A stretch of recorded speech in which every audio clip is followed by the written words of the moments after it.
Hello, team, and welcome to Bureaucracy. I'm your host, Emily Gross, and I am so excited today because we have a blast from the past, also means like a week ago, and that we have Miles Coleman with us, the associate editor at Sabato's Crystal Ball, and he's going to be talking all about what happened with the midterms, and let's go into it, and how this was technically people thought it was going to be a red wave. It wasn't a red wave. It was like you like sit on a ketchup packet, but it's like really not that bad. And you can cut the stain out.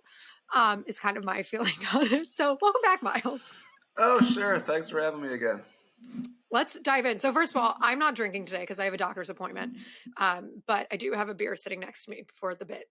So internally, I'm drinking beer. Externally, I'm actually drinking coffee. Okay, that's okay. I'm actually changing it up a little this time too because last time I had a Diet Coke. This time I'm having a Diet Pepsi. So I'm being a Wow. little adventurous. Look at you. Big day. Big day. It All right. reminds me of there was this around 2012. I remember this meme of Mitt Romney where like how a lot of restaurants have like the soda fountains, right? Yeah. So he was getting there's like a picture of him in a soda fountain.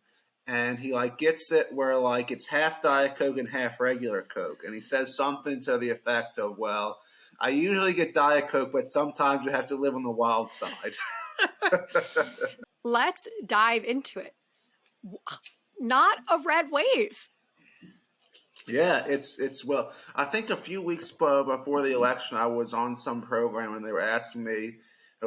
The media I find loves they love these like color analogies. Okay, Miles, is it going to be a red wave? Is it going to be a blue wave? Is it going to be purple rain? I'm like, I'm actually going to borrow from the Peter Gabriel song, and I'm going to say it's red rain. It's not going to be a wave, but it's. I think it. Splattering. Yeah, right. I think it was more like red, like mist or something. It's. But not even. Just Right. maybe for the house. Maybe. Oh yeah, and our like I think I told you on the last time. Our assumption all year was that the House was going to flip. It looks Right. like it's going to flip, but the Democrats had a very good showing. I mean, if it flips, it's going to be barely. I think the Republicans are going to get like a 220-ish seat majority. That's like a 3-4 seat majority, and something I you can't have to stop keep smiling. I'm sorry. I don't blame you. And Like, something to keep in mind too is the House is really, if you look at this past Congress, the House almost never had all of its members. There right. was always some vacancy or a death or some. So it's going to be crazy this next session. Let's dive into the Senate because last time you were on, you predicted Senate was going to go red, like by 51-52, right? And Yeah. as of like yesterday, can confirm the Senate will be at least split majority, which means with Vice President Kamala Harris's vote, it will be Democrat. It will be a Democratic leaning Senate, which is freaking nuts. That never happens. So let's talk about the races. Let's talk about it. When we were putting out our Senate projections at the Crystal Ball last week, we had the Republicans with 51 seats, which, the bare majority. It looks like, I'm praying that this happens, but it looks like if we call the Georgia runoff correctly, which is going to be on September 6th, our only miss in the Senate is going to be Pennsylvania. Because Dr. Oz really sort of underperformed expectations. Really, one of the big narratives that I saw in the last few weeks of that campaign is that you had these right-wing pollsters kind of quote-unquote flooding the zone with these cheap polls that showed Republicans in good positions, but that didn't end up being a case. Right. So I think that's a lesson for everyone. A lot of the polls toward the end had Oz ahead or about tied. I was joking on Twitter the other day, but I think the last week of the campaign, we got a poll from Marist, which had Fetterman up 6. I'm like, okay, well, this is the gold standard poll of Pennsylvania now, because that was the only one. But yeah, it's the over the weekend, the Democrats, ended up pulling ahead in Nevada and Arizona as well. I think Blake Masters. I'm I looking was at the numbers now. Blake uh, Masters did not do great. no, he lost by 6 points. It's a lot. Yeah, it wasn't. I think really one of the lessons of this cycle is candidate quality. This is something Yeah, Mitch McConnell said himself. I mean, right. I was actually joking about this with a Vox reporter, and they actually ended up quoting me on it. I'm like, Masters seems like some 4chan guy that they just pulled out and ran for Senate, and you know. Uh, but it's Yeah. and one of the results that I thought was closer than expected is in Wisconsin. We had Ron Oh my God. Johnson. I'm looking at it now. He won by Yes, like a point. 1 point, which is crazy. So close. One thing you'll see in a lot of these races is, there's a lot of Monday morning quarterbacking, right? Yeah, During the campaign, the Wisconsin Democrats were saying, if you invested more in us, we could get a job done here. We could beat Ron Johnson. I right. think they may have a point there, although I think Wisconsin, is a state where I think with some of these states, it's easy to get close, but getting over the hump is something So than hard. anything else. So, would that have been able to get Barnes over the hump? But that was a closer I result mean, I'm than looking at the expected. numbers now. He won by Yeah. 26,000. That was so freaking close. And then one of what wasn't close, which I thought was kind of going to be closer, was Utah because Mike Lee won, and he won 54%, and McMullen only won 41%. Yeah, Only got though I will 41%. say, that is one race where, we had that as likely Republican. Right. Keep in mind that's Lee won by 13 points.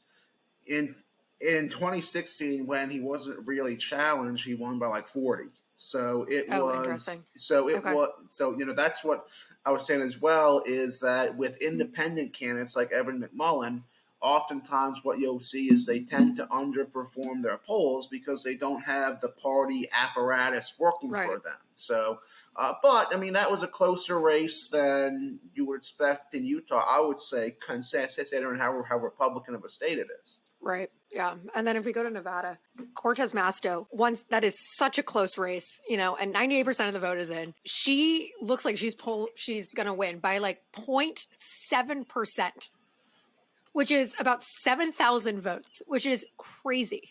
Yeah, it's although I will say in Nevada there are probably more votes outstanding. I think what You happened think? over the weekend was that it was just enough for her to pull ahead, and I think that the rest of the votes are going to probably be a bit more in her favor as well. So it may be a Okay. bit more Bit more. comfortable, but yeah, it's All of these are close, man.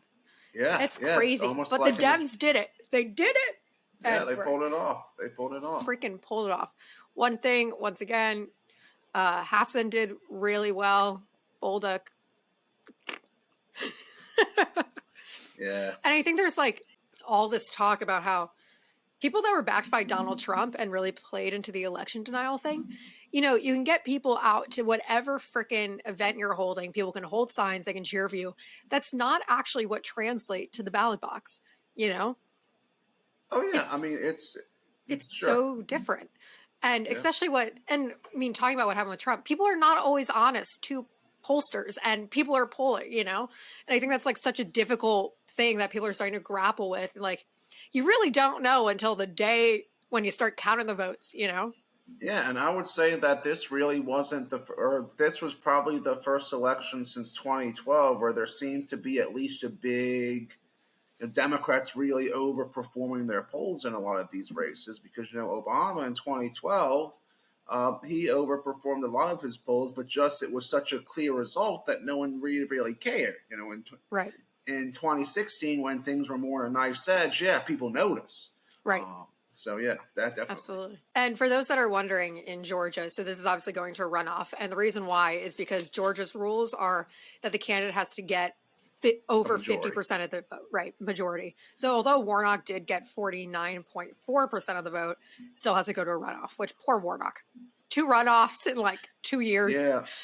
Sucks. But no, he's if he wins, he's going to be, I think, maybe the only senator ever who's had to run in 4 elections over 2 years. I mean, he's going. Once he wins that seat, if he wins that seat, he can really breathe easy because he's got 6 more years. Oh my God, the poor stress on that man. If he doesn't come out of it just fully gray, I mean, it will be a miracle. well, it's a good thing he's a preacher because he's close with God, right? Literally. Freaking needs it. Oh my God. It's crazy. Oh, and so then we got Pennsylvania, which we kind of talked about. Oz kind of fucked up. Really did not, his numbers are not good. Fetterman got 51% and Oz is 46.6. That's real shit. Yeah, it's Oz just really underperformed expectation. What I thought was really interesting on that race, sort of at more of a granular level, was kind of one of the kind of bellwether counties in Pennsylvania is Erie, which is kind of in the northwestern part of the state. It went for Obama twice. It went for Trump in 2016, but barely flipped back to Joe Biden. Fetterman carried Erie by 8 or 9 points, which is pretty comfortably. And I was telling people it's interesting because Erie is on the opposite side of the state from New Jersey. Interesting. Dr. Oz's home. That's really funny. And they're like, "Yep, nope, sorry." He can never go back there. Well, I'm sure Dr. Oz is going to stay in Pennsylvania now, right? Yeah, right. Wink, wink. Until there's another election in 2 years, and then he's going to be running in that state as well. It really is a personality contest. And I think I think the opposite would be Fetterman because if you look at his Twitter feed, his messaging was just great. It's definitely. No, Fetterman's campaign, I think, is one that's going to be studied for a long, long time, especially as a modern campaign in this age of using social media and using memes and just like authentic transparency. Yeah. I think that's a fascinating campaign, and the people who did it did an excellent job. Yeah, for sure. Any other Senate races that you were surprised by? Senate races. I would say Colorado ended up being a pretty comfortable win for Senator Michael Bennett. That was one that looked a bit more. We had it as likely Democratic. Yeah. It's I guess sort of the opposite of that. If we're looking at big underperformance by the Democrats, Chuck Schumer only getting 56%. That. For him, he's usually someone who runs way ahead of the Democratic ticket. Yeah. In 2016, he was over 70. And it just really speaks to the collapse of, I think, the Democrats in New York this cycle. It was funny because a lot of these races were really localized. The Republicans did well in Florida and New York. They did badly in the Rust Belt. So a lot of regionalism in this election, I think. Interesting. Yeah. New York, too, with the governor race, that's not something that's supposed to be close. And it was contested. 5 or 6 points. Yep. Yeah. It's crazy. And then speaking of Florida, too, I think with DeSantis winning, with a landslide and Florida being almost entirely Republican, have to stop. We were talking about this in our family group chat, which is basically just all politics and pictures of kids and dogs. Got to lighten up the mood somehow. But with the results of this election, kind of thinking that Florida is really longer a swing state, No, I definitely agree. I don't think in presidential elections it's going to be voting Republican by a landslide that Ron DeSantis got. But I was tweeting about this the other day. It's in 2020, we were the only forecaster who had Georgia going Democratic but Florida going Republican, which isn't what you would think. Looking at some past elections. And I remember when we put out our prediction that year, we got all are you guys trying to outsmart yourselves? Or, no. And that ended up being it's definitely. Yeah. And to those Twitter people that were giving you shit, you're like, ha. Look at the results. It should not be, it's, sometimes our predictions bite us in the ass, but sometimes they make us look like geniuses, right? So that's just how it is. You win some, you lose some, you got to do what you got to do. So let's go on to the House. So when we spoke, you were pretty confident the House was really going to go at least 230 Republican. That's looking like it's not going to be the case. I'm on the Politico website right now. Currently, 203 Dems, 212 Republicans. So, what are we feeling with the House? How are we feeling about that?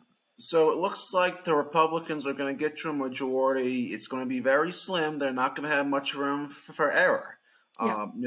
They're going to be in the 220 seat range, I think, which is basically exactly where the Democrats were after the 2020 election. So, and something to keep in mind is Pelosi definitely has she's gotten some fair criticism over the years, but she knows how to keep her caucus in line.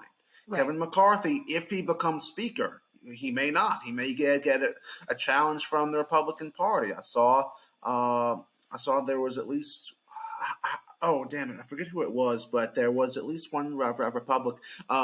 Andy Biggs from Arizona, who's looking to challenge him. So we'll see how that goes. Interesting. But point being, McCarthy can't control his caucus like Pelosi can, right? No. So it's going to be absolute chaos, and you have to think like there are some let it burn.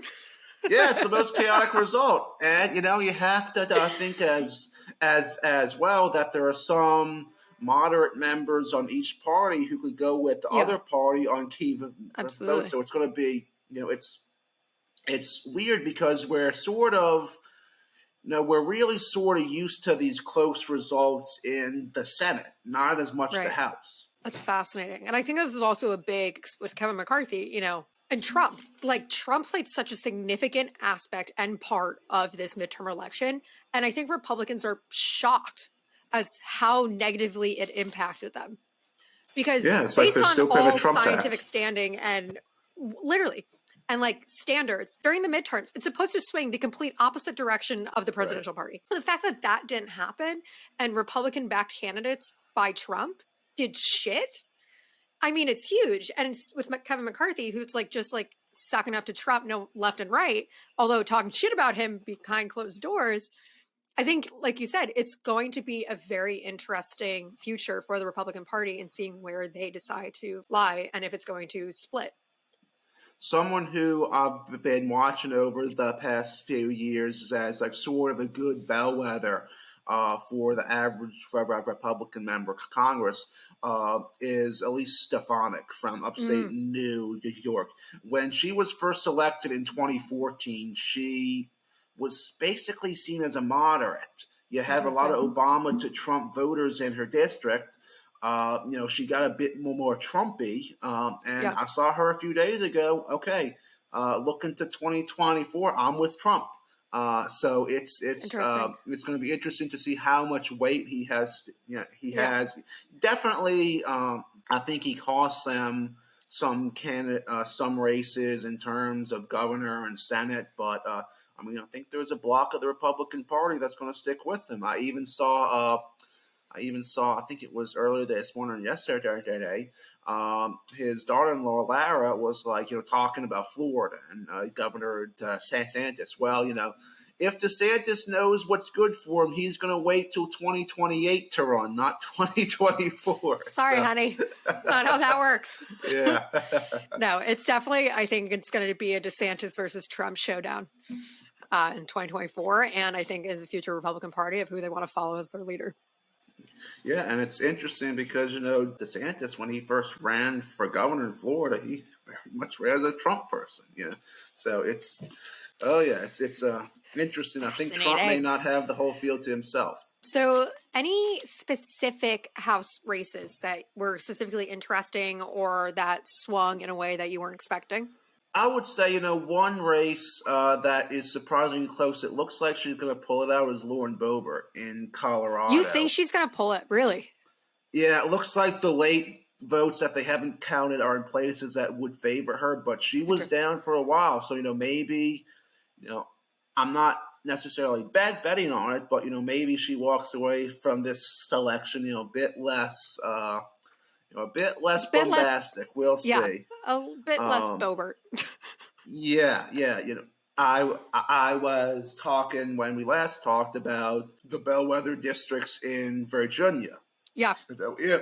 If Republicans won at least 2 of those 3 seats, they were on track to have a pretty good night. Well, they only won 1. Really? Okay. Another seat that I thought was very interesting is in Ohio. Hmm. In District 9, we have Marcy Kaptur, who, because she won this, she's been in the House since 1982. Jesus Christ. And because she won this election, she's now the longest serving woman ever in Congress. Wow. She was thought to have her challenger, J.R. Majewski, was very much a Trumpy type of guy.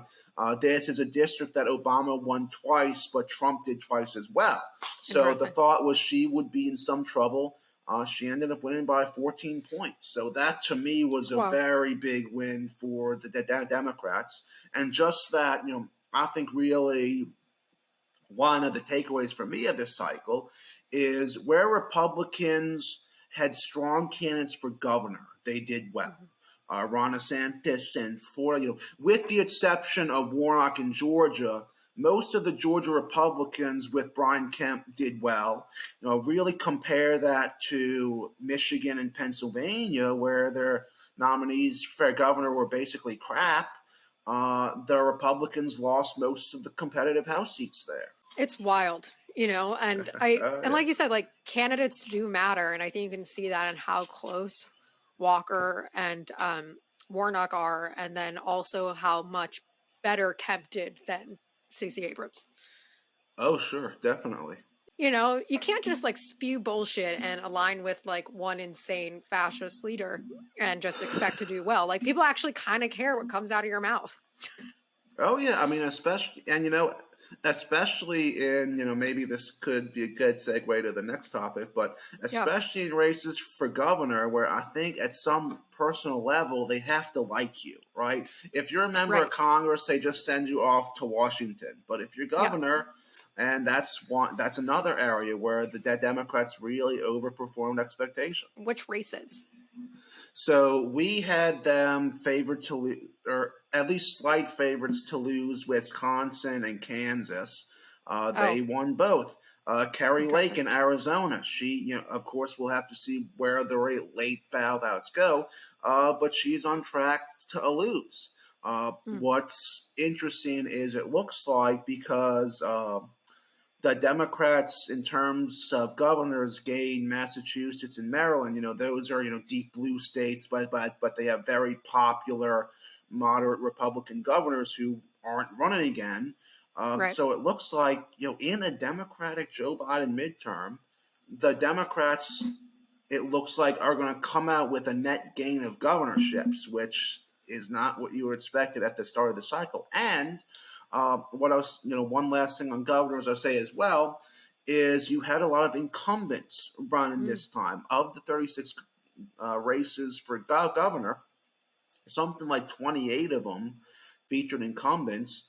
All of them made it past their primaries, and only one, Steve Sisolak, in Nevada lost. So very good night for incumbent governors. Is it generally not that good for incumbent governors? In the last, actually since 2006, in every midterm, at least one governor has lost their primary. This was the first time in 20 years where they all at least made it past their primary.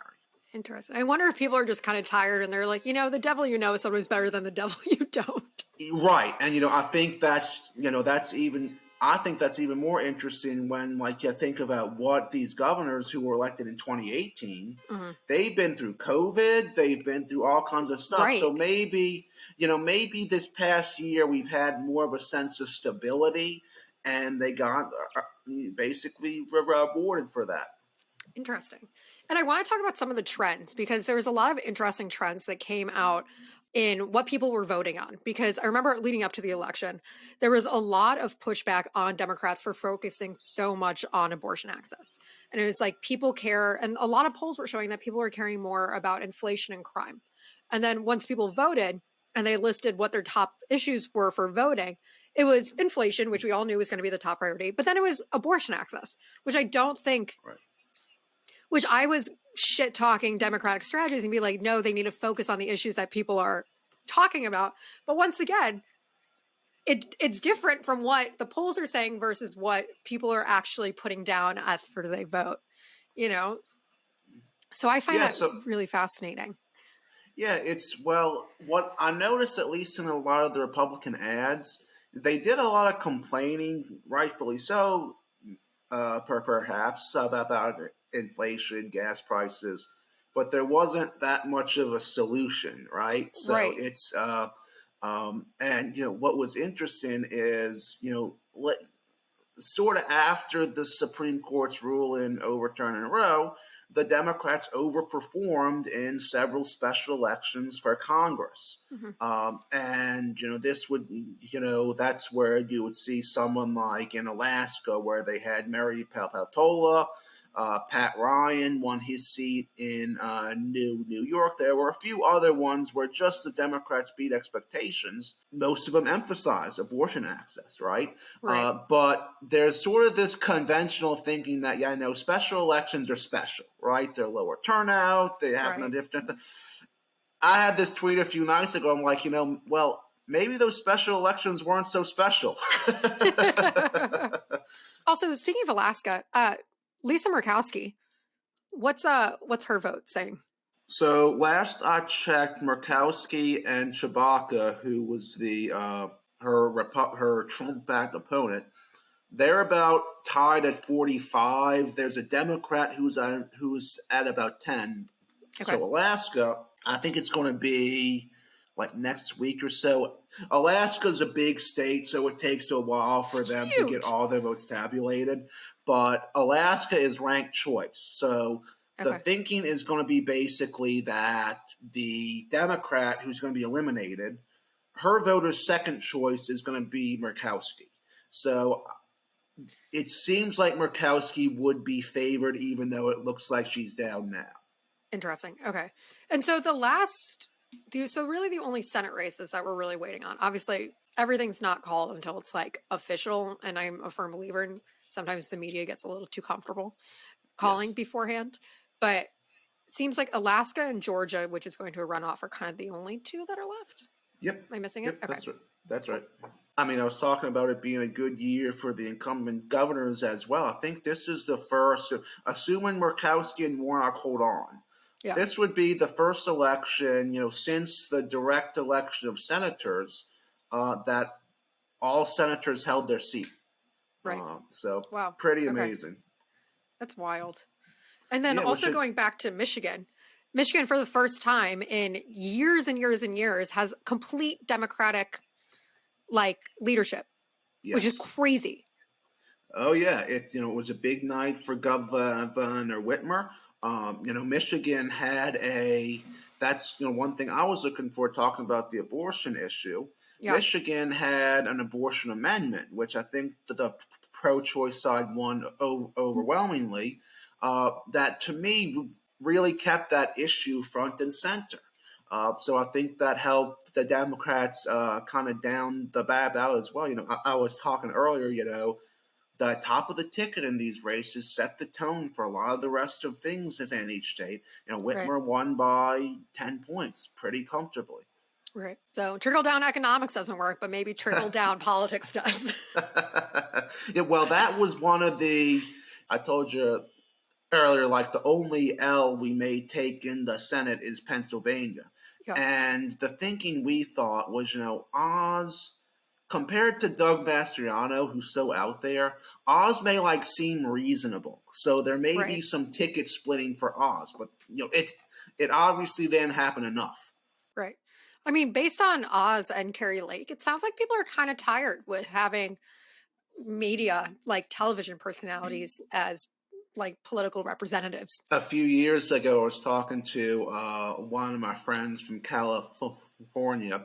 And yes, it's a Democratic state anyway, but one reason she was telling me that they were never super impressed with Trump in California is that Arnold Schwarzenegger was, he left Right. office very unpopular. So she's like, yeah, we don't really trust actors running, in government.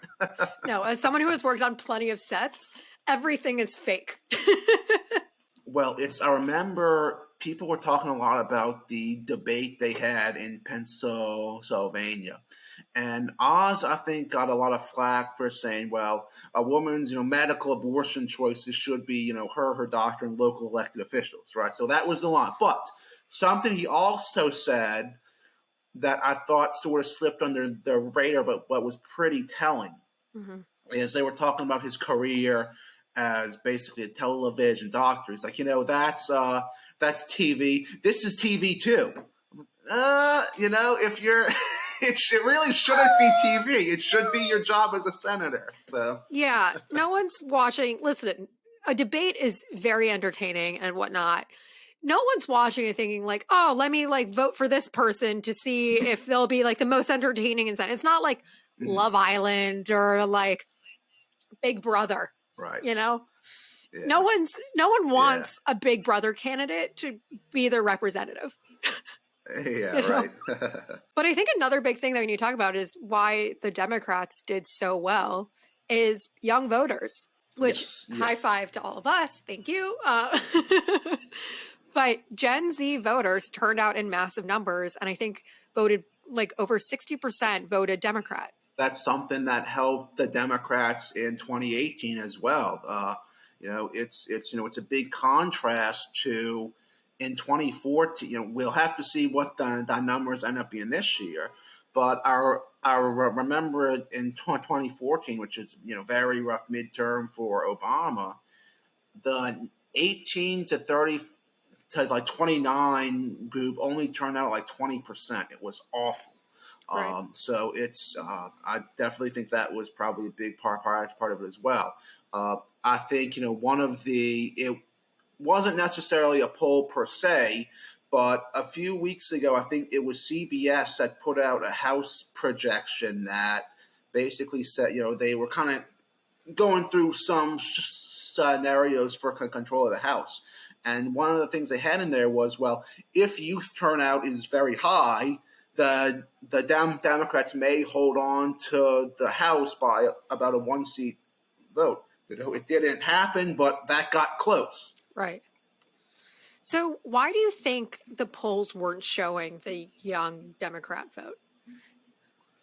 Well, I would say look at the one thing I'm very interested to see after this election is 538 does their pollster ratings for every pollster. Right. Pay attention to what they say after this election. It's as I said earlier. I think towards the end of the election, especially, there were some pollsters putting out some very suspicious numbers. So I think pay attention to 538. Oftentimes, if it's a partisan poll, if it's an internal poll, oftentimes there's a reason it's put out. There's a agenda behind it. Are they trying to set a narrative, stuff like that? But yeah, it's I will say it's just for a lot of us who try to forecast these elections, just the polls have really missed in favor of the Republicans these last few elections, or have more often missed in favor of Republicans. So this was sort of basically change from the last few cycles. Yeah, it's crazy what happens when like 50% of the population realizes that their uterus is maybe up for vote as well. You're like, oh, all right, didn't realize you got to be voted on, but that's good to know. There were a couple of states that had very interesting pieces of legislation that were being voted on. Abortion was up in Michigan and California as well. Michigan and California, I think, were the two big ones. I think in Vermont, they had another abortion vote. And then I think the one, I may be wrong on this, but I think the one state where like the pro-life side one was Kentucky, which, is basically on brand. Checks out. Yeah. Although with Kansas coming in now, like not being super red, you never know. Northeast changing the world over there. Yeah. Any other big things from this midterm that we should be looking out for, or that surprised you, or we should talk about? Yeah, we'll have to see what the turnout looks like, but it was definitely higher turnout than Obama's last few midterms. One of one of the warning signs I would say for Democrats, especially looking towards the Georgia runoffs, is in the South you have a decent rural black population. In state after state like Alabama, Georgia, North Carolina, even the Democrats in a lot of these rural black majority counties uh, didn't do as well as Biden or even Hillary. So that's something. Although one of the big stories of 2020 was the gains that Donald Trump made Right. with specifically Hispanics. I think this year that may be more of a mixed picture. I mean, definitely, I think Ron DeSantis and Marco Rubio did very well in Florida, but in South Texas, there were 3 House seats that the Republicans were trying to capture in South Texas. Looks like they only got one of them. So that was more of a mixed picture. Otherwise, it was basically other trends I think from recent cycles have basically continued. We were talking about Wisconsin a bit earlier. In Dane County, Wisconsin, which is Madison, Barnes ended up losing statewide, but I think he at least matched Biden or maybe improved in a place like that. So, and definitely an acceleration of other trends like that. I think this was really a tide turner of just what matters to voters, who's coming out to vote, and how people realize that literal democracy is on the line and people are trying to take action and prevent just complete anarchy. Oh yeah, it's we'll see how it's there's always another election too, so they're gonna have to do it again. Yeah, 2 more years, and then we're gonna be having the same conversations, and I will not be drinking coffee, and I'll be drinking 4 more beers. So. One thing I will say that may bode well, just from a democracy perspective, is one set of races that got more attention this year, especially after 2020, were races for Secretary of State. It looks like Democrats won those offices in states like Michigan, Arizona, and Nevada that could have gone Republican. So that was that's big. That was definitely, I thought, a good story of this election. I think just like all this like election denial bullshit, I think people are starting to kind of read through it. Right, and I saw, I think probably, we'll see what Carrie Lake does in Arizona if she loses by a close margin. Yeah, I'm sure she's going to definitely have some complaints about that. But Doug Mastriano, I saw earlier today, who's a literal insurrectionist, basically. It was at January 6th. Yeah. He conceded his election. So I thought that was a good sign of, maybe he sees which way the winds are, people are sick of that. It's nice to watch them fall, I'll be honest. Well, Miles, thank you so much for coming back on and doing a breakdown of everything that happened and how the midterms was not as bad for the Democrats as I thought, and actually pretty good and pretty cool to see where America is feeling and standing. And I think feeling better about it.